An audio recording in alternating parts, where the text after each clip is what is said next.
download Ubuntu Server and JeOS, that's JeOS. If you've already downloaded the files for the Ubuntu Server release, as well as those for the simplified JeOS release, or alternatively, already have the CDs for this release, feel free to skip this video. You can download the Hardy-Heron release from the URL shown here. And this is a good opportunity if you haven't already done so. At the time of this video, the associated page includes separate tabs for desktop and server editions of Ubuntu Linux, as well as downloads for both supported architectures, 32 and 64-bit. I display and focus on the server options as shown here. Yes, the requirements list at least 256 megabytes of RAM for the download, but that 256 megabytes assumes the use of graphical tools, and that may not apply to the actual installation. For example, if you're setting up JeOS as an appliance for a simple server, you may not need 256 megabytes of RAM.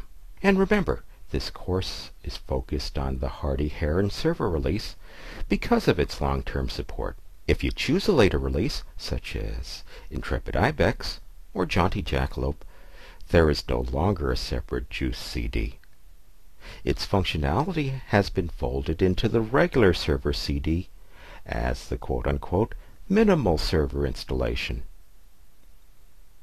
Whichever you choose, all of these images can be downloaded as ISO files. Just be aware, these files may be as big as the CD or DVD media where it's designed to fit.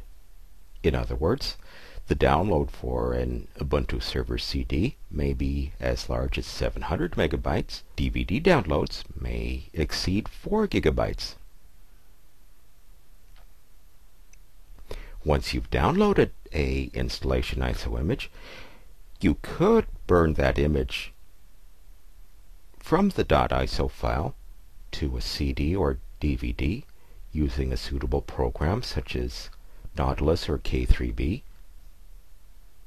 ISO files are also accepted by CD and DVD burning applications on other operating systems, even those used on Microsoft Windows.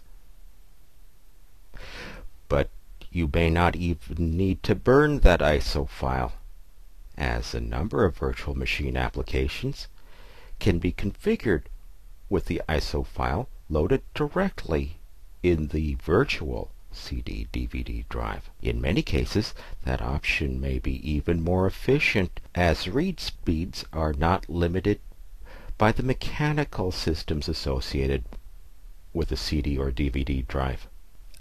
And as virtual machines are commonly used in production environments, it's an option you need to be aware of. Finally, say you don't have a high-speed connection, you're limited by access only through a telephone modem, or for some other reason you choose to not download the CDs online.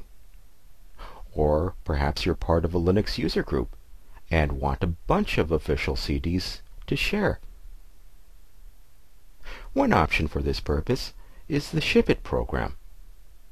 You can order the CDs from ShipIt, available from the URL shown here.